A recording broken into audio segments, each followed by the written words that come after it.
Okay, we're here with Keagan Casey. He is doing some incredible things. He's as a freshman this year in Lehigh. He actually, you did some work with us, Keagan, and it was great to see all the amazing developments that have occurred in the last couple of years in your swimming career. And I wanted to talk to you a little bit about and give our audience a little chance to get to know you a little bit, because you've had some success not just in swimming but in other areas as well. And I want to welcome you to the show. So thanks for joining us. Thanks for having me. Terrific. So we're going to get started here. The first thing is, tell us a little bit about, you're a twin, isn't that right? Yep. So I have a twin brother. I'm 8 minutes older than my brother Connor. So okay, got it. And you're both good looking, we know. So very good. So and you're both swimmers too, right? Yep. Okay. And then you guys just graduated high school, and something very unique happened, if I'm right. Can you tell us about that in your school? Yeah. So we both went to Leominster High School up in Massachusetts. And so he graduated as a valedictorian and number 1 in the class, and I was a salutatorian and number 2 in the class. It was a very unique scenario because that's never happened in our school's history. So it was definitely something that was very special. I don't think it's happened in almost any school's history. That's fantastic. Yeah. Wow. And your parents must be so proud of you guys, and oh yeah, and really done amazing things. And he's going to school in another college, is that right? Yeah, so he's going to UMass Amherst, and he's going to be pursuing biochemistry. He hopes to be a pediatric cardio surgeon someday. Wow, that's really incredible. That I'm going to guess that's a tough job too, because with children, it's always a tough thing. So he's going to hopefully save some amazing people. So okay, so I want to talk to you a little bit about just what got you started into swimming. Yeah, so I used to be a basketball and baseball kind of person, and then, around 5th grade or so, I just kind of lost interest, and I was like, let's see what else there is. So my older brother had swam at the state pool with someone, and her name was Carrie LeGault. So I was like, oh, I'll just go try swimming. Let's just try it for the summer and see how it goes. I might hate it, I might love it. We'll just see what happens. So I swam for the summer under her. And I really liked it. And I was like, okay, maybe we should pursue this for just like a year, just like give it a year and see how I like it. So yeah, so she had swam under a team called Greenwood, and it happened to be like 10-15 minutes from the state pool. So I was like, okay, let's give it a try. So I joined the team that she was on when she was a kid, and she was very successful. She made trials. She went to Texas A&M on a scholarship. So I was like, well, she was successful, so maybe I can be too. So, got it. And so now let me ask you about what you kind of like most about swimming at this point.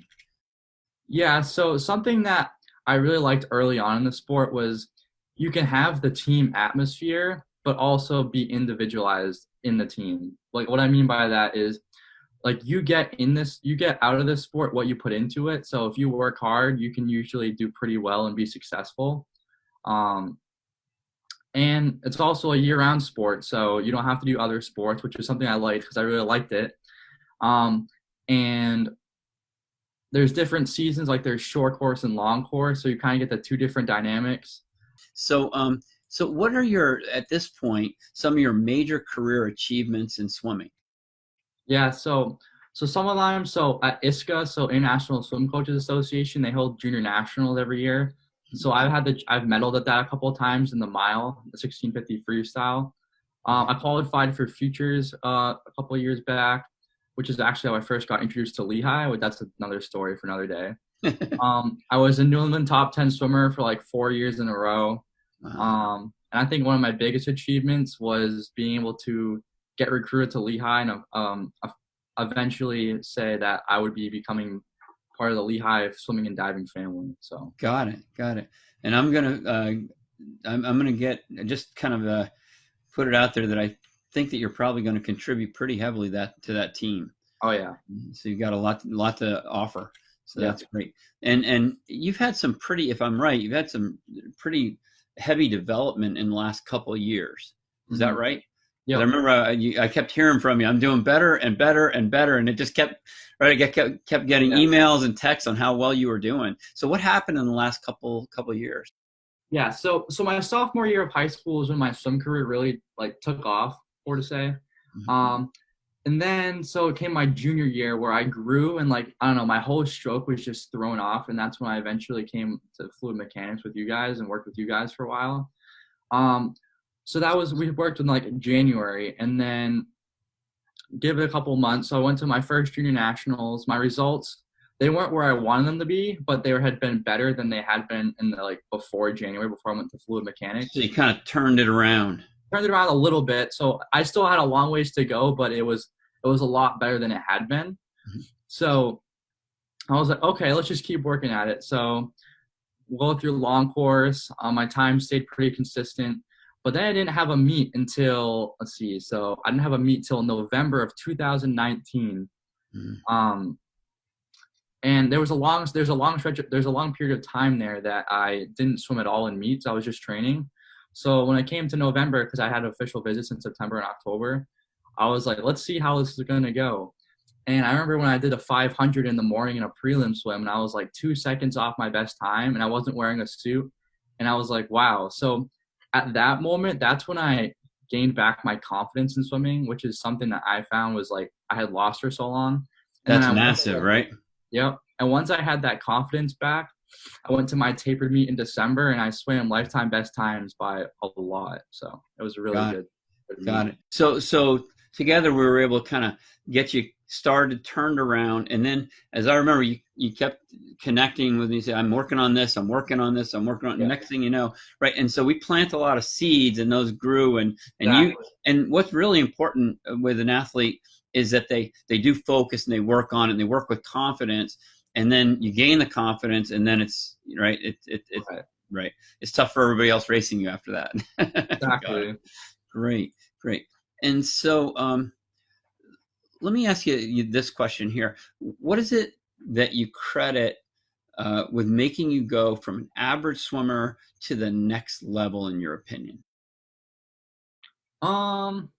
I think for the most part, it just has to do with self-discipline, because there were times when I just wanted to throw in the towel and just be like, okay, this is it. I'm just done with swimming. Mm-hmm. But I think the fact that I just kept going and kept digging in, just being persistent and not really giving up when times got really tough, I think that's what ultimately made me go from like an average swimmer to a great swimmer. Okay, and then what skills, in your opinion, are important for being a successful swimmer? If you're talking to some kids that are maybe coming up, what would you say are important? So I think there's a couple of skills that are important. I think one, like I talked about a couple minutes ago, is you have to really want it. Like because swimming is the kind of sport where you ultimately determine what you get out of it. So from a very young age, like if you're like me, you don't have to necessarily be the most competitive person. That can come over time. But I would say at the younger age, you really want to focus on your technique and just like getting your technique to a point where, I mean, you're never going to be perfect, but to the point where it's pretty good, because you'll get the strength and things like that nature over time when you get older and bigger and stronger. But I think if you get the technique component down, you can really, really be good in this sport. And also just work hard. I think everything in this sport will come down to working hard, because I've been in scenarios where I'm not the most talented swimmer, but I think that hard work can always beat talent in the end. Because I've seen that firsthand and I've experienced that. And I don't know. I think you got quite a bit of talent there as well, but you're right. I think the hard work pays off a lot. Yeah. I think we always say a talent's a dime a dozen, which means there's a lot of talented swimmers out there. But getting the combination of somebody who is talented and has, feel for the water and that capability, and also the work ethic to go with it, makes a huge difference. So somebody, again, if they're not driven inside, right, that can really make it much tougher. I don't envy somebody in the sport that's not driven internally, because it's a tough sport, and you get a lot out of it if you're able to put a lot into it. And I think the only way you are able to put a lot into it is to believe in yourself and want to really go after something. I think a couple of things also, if I would also tell people, is trust the process, because I've found that when I trust the process, and like your coaches know what they're doing, so when you get to that tapered meet, it doesn't really matter how you feel. It's just if you go after it, you can usually throw down some pretty good times. And also, I would say one of the most important things for people to be successful is if you're struggling, ask for help. Like, there's always going to be someone there that's willing to help you. And I think that as long as you're willing to ask for it, I think that you can always have someone help you with whatever you're struggling with. Gotcha. So what are your long-term goals? What would you like to see happen in the future in your swimming? So I think one of my big goals now that I'm at Lehigh, Division I school, so I want to make our conference team for the Patriot League. I want to go there, and I really want to throw down some fast times and be in those A and B finals of all the freestyle events that I swim. So I think that's the big goal for right now. That's what I'm really, really focusing on. Gotcha. And so how do you just because I've been interviewing a lot of people kind of on the other end of their swimming career lately, which are, they're giving back like we are, trying to give back to the sport, and just interested in seeing how do you perceive at this point that swimming will impact your business career and your life later? What do you see it? How does it play a part? Even though, let's say you stop swimming and go on to a work career, how will it impact you, do you think? Yeah, so I actually have a little bit of experience in this department. So this past summer, actually I've been doing it for a couple of years, but this past summer I actually ran my own business. So I heard about that. That's fantastic. So I think swimming helps in this aspect. So when Corona hit, it was really hard to find jobs. And this is the thing, so when Corona hit, it was really hard to find jobs, and it was also really hard to find a pool. So in terms of swimming, I had to be creative with the ways I stayed in shape. I would run, write my own dryland sets, try to do whatever I could to stay in shape. On the other hand, when it came to a job, I was like, okay, I can't find a job and no one's really hiring right now. So what can I do? So I actually did car detailing for the past 2 years. And I was like, okay, well, this is a unique experience. A lot of people are at home, so why don't I become a mobile car detailer? So creative. I love it. So I did that. And over the course of the summer, the pools were eventually able to open up, and I began swimming again. And I was in decent shape. I mean, it was very hard for me to get back to where I was, but after a couple months of work, I'm right back to where I am now. But in terms of my job, so it was very good because I had the hard work and the work ethic from swimming. So I just translated that to car detailing and eventually became very, very successful. I was able to do over 125 cars over the course of the summer. So it was That's really what your dad had said. You just did an amazing job with it. And it sounds like you didn't just sit there and wait for something to happen. Right. It sounds like you got creative, right? And you did some things that really worked. Did that also give you like the time that you need, like flexibility in your schedule, right? Because you got to be able to schedule those. Exactly. Yeah, because I was able to train them. Well, we used to do doubles, but because of COVID, we could only do singles. So I would get up around 6 o'clock in the morning, swim from like 7 to 9:30, then I would start work at 11 and be done by 7 at night and call it a day. So it worked out really well because I was also able to work around my training schedule, which was very, very nice. So Keagan, what are some of the most challenging sets that you've ever swum in a practice? And furthermore, what was your emotional mindset when you were doing them? Yeah. So I would say there's two. So the first set was always during tapers. So we'd had like a week and a half taper for distance. So it was 100 fast, 100 easy, 200 fast, 100 easy, 300 fast, all the way up to an 800. So I also yeah. So on top of that, I also swim it by myself most of the time. So which just makes it a lot more challenging because you're not racing anyone. So most of the time to stay focused, I'll put in a tempo trainer to just focus on something. Because when you get to like the 600 to 700 to 800 mark, it's pretty grueling. And if you don't have something to focus, you can kind of blank out. So I always have the tempo trainer in. And then I'll just go over the other set and then right. So your mind kind of fades away sometimes when you're working that long and that hard, right? Yeah. It's hard to keep yourself alert. And so that tempo trainer is helping you keep on target. Yep. Got it. Yeah. Especially when you're by yourself, it's a lifesaver when you have that tempo trainer in. Right. And then the other set that we would do it was called fry and die. So it was 15 100s on 110, 5 300s on 310, 3 500s on 520 and a 1500 timed all out. So that's like 6,000 yards of all-out race pace, which is, again, is another grueling set. That one was a little bit easier just in the sense that we did that as a team, so I got to at least race a couple of other people on the team. But the same thing, I have a tempo trainer in. And I think one of the things that I really internalized during sets like that was this is going to make me better, because when I get to that meet, I want to throw down the times that I want to do. Because, so when I want to achieve the times, like this is what is going to make me great. So I better put in the work now so it pays off in the end. So, I think you're not situated with a lot of guys that are racing you all through that set, right? You're by yourself there because you're the fastest one on the team at that point, right? And so you're having to keep yourself mentally challenged, I'm guessing, in moving forward. Right. Is that correct? Right, correct. And I think the tempo trainer helped with that because so I always kept the logbook too. So that's another thing. That's not one of the questions, but so I've been keeping a logbook for like 5-6 years, and I write down every single set I do and all the times I go throughout the sets, my tempo, everything. And I just have notebooks and notebooks full of practices I've done. And I think over time, so with the tempo trainer, if I was going like a 1.6 tempo like 2 years ago, now I was going like a 1.45 or just something like that, for example. That helped me. That helped to challenge myself because I could always compare myself to what I used to and what I can do now, and always get a little bit better each time I do the set. I can compare what I did. So you're really kind of measuring your progress there. Exactly. And so with that, who had you do that? Did you do that on your own, or did your dad tell you to do that? Hey, that's a good idea. How'd you figure that out?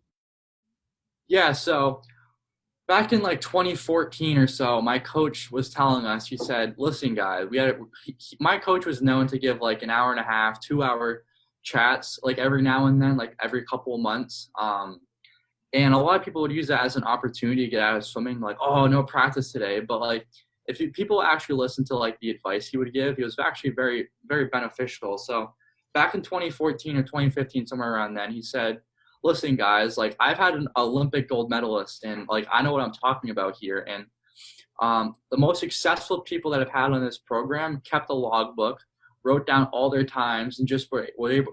So it's basically just a way for you to measure yourself and be honest with yourself, and just track personal growth. So ever since you told us that, I was like, okay, well, I'm going to start one. And I've continued to do it every single day, and I'll continue to do it through college. So you took your coach's advice very seriously there. I had the same advice from my dad when I went out to Indiana. He says, you get a logbook and you log every set, every workout that you've done. And I can't tell you what that has done for myself over the years, my swimmers, because I had Counsilman's workouts right there with me, and you didn't forget them that way. Right. Very helpful. Interesting. I think it's also really cool to see, like, if I look back just like 3 years ago, like compare the times I was going to like now, it's like, I think it's also like before I go to like big meets and stuff, I'll look at old logbooks, and it really gives you a lot of confidence because you can be like, wow, look where I am now versus where I was. And That's it's just a long way, right? Yeah, it makes you feel good about yourself, and like it's just like positivity that like is really necessary when you're going to like a big meet where you're maybe a little nervous for it. So gotcha. That's interesting. So who are some of your sources of inspiration in the swimming world? So I think the two big ones are, so one's boy, one's a girl. For these are swimmers. So I'm a huge Katie Ledecky fan. I really, as a distancer myself, I really respect like how fast she is because she's faster than me. So it's pretty impressive. Mm-hmm. And then also I'm a huge Jason Lezak fan because that relay that he did in isn't that amazing? Yeah, it was awesome when he I would have to agree with both of those are amazing people. Yep, absolutely. Got it. And okay. And what do you think the most important role a swimmer plays on a team is? So I think one of the big ones is when you're in a team and you're doing a really tough set together, you have to be able to motivate the people around you, because you don't want to be that person that's like the Debbie Downer that's like, oh, this set sucks and all that kind of thing. Mm-hmm. You always want to like find positivity and be like, let's go guys, and just basically motivate each other, motivate everyone around you. So you just keep it fun and exciting and just race and have fun. I think more than important, it's just like, just have fun, because at the end of the day, like swimming isn't the end of the world, and it's just supposed to be fun and just challenge each other, and that's really all it is. We always ask a question, and that question is, what's the difference between the first swimmer in the lane and the leader of the lane? Right? The first swimmer goes first. Mm-hmm. But the leader is the one. They may go first, they may go second, they may go anywhere in the lane, but they're the ones that connect with people. And like you said, they kind of deliver motivation to them around. They may be positive, they may be negative, but they're connecting with swimmers, and they're saying, you can do it. Wow, you're killing me this time. Hey, you guys keep up, right? And they're really kind of leading that lane, even though they may not be the fastest swimmer, or they might. Mm-hmm. That's interesting. So, in your opinion, what's more important, passion or performance? I think that ultimately passion's more important than performance, because I think that at the end of the day, like your performance, like when you're looked at down the road and your legacy is remembered, people aren't always going to remember how fast you are or like the times you threw down. Because in like 50 years, no one's going to really care what, like, no offense, but no one's really going to care what you went like a 50 or 100 free when you're like 18. That's right. And you don't have to be the fastest swimmer to be the most successful in life, because I think if you have the passion, you can translate that to other aspects of your life, whether that mean like your family or your work or basically whatever you're doing. And I think a lot of the times that gets overlooked, and I think a lot of people only care about how fast you are, but I think down the line, I think passion's more important. And just because you're fast, that doesn't mean that you're getting anything out of this sport. Because if you have passion and determination, you can be, like I said, you can be successful in all the aspects of your life down the road. I think you've got some amazing maturity in your thought patterns, and I think you're absolutely right. So now you've had a chance to use some of our tools on the FM Fast Track. Is that right? Yep. What tools do you find that have been kind of most helpful to you? So I think so I'm a huge fan of the animations, just because you can look at the animations and be like, because there's nothing else like that on the internet. So I think it's really cool to see the animations, and then you can just like notice like the minutia, like all the little details, and then you can use what you see and try to go mimic that in the water, which I think is really cool. So do you go in and you look at the animations and then maybe study a little part of it, and then how do you do that? Yep. Yeah. So I'll study like a little part, because I think that it's important when you're looking at like everything happen at one time. You really just want to look at like one or two small things that's happening, and then just use that and work on that in practice. Because if you look at the big picture and try to do everything at the same time, like it's just not going to work out. Overwhelming, right? Exactly. You want to be great at one thing, and then you can move on to be great at another thing. Just kind of keep going like that up the ladder, instead of just trying to like be very okay at like all the different things. Got it. Yeah, those animations I think are really, we spent a lot of time and effort and money developing those, and I think I think it's really been a great tool for a lot of people. And what I'm noticing, I was actually speaking with the head coach from India last week, and for the national team, and he was looking at it and he said, wow, and I showed him that you can use it right on deck with your swimmers. And what's really neat is you can take a snapshot of it and point exactly what you want them to work on and email it home to them. Right. Yeah. So you got them thinking about it all the time. Yeah. And I think other things that I really found useful was, so I know that on the FM Discovery Center, they have like the college pipeline, which if I had known that was a thing, like when I was going through the college process, that would have been very helpful, because it's very overwhelming on the amount of stuff you have to do. There's class you have to take. There's the NCAA eligibility center. There's all these different steps you have to, all these little boxes you have to check before you swim in college. So I think I wish I had like known about that before. Right. It's all right in there, right? Yeah. All done for you. Yeah. Makes life easy. So those were very helpful to you. Yeah. And I'm also, I think the other helpful thing is the race map. Love the race map, right? That's actually probably my favorite one. No, like nothing against the other ones, but I think that's the most helpful, in the sense that, because like when you're doing like 200 pace stuff, so our coach would be like, all right, guys, we're going to be doing hundreds dive, and it's going to be a 50. That's a foot touch. It's going to be the first half of your goal 100, and it'll just be a 50 easy after that, after you get your time. So then that's really helpful because if you want to go 46.2 in the 100, you just plug in the time. It'll be like, okay, your first split you have to be this, your second split you have to be this. Mm-hmm. And then I think it's also cool because after you swim in a meet, you can like see what your splits were and then compare them. So let's just say you were out in like, I don't know, 23.1 and you were supposed to be out in 22.9. You can go, okay, I was like 0.2 of a second off. Like, how can I get 0.2? Can I have a better turn? Can I have a better start? Better breakout? Like more underwater. The time splits and the race map work together, right? Right. Yeah. Yeah, it's really. I love because we used to always have the time splits, but then the race map breaks it down so much deeper. So you've got like an overview of your race, right?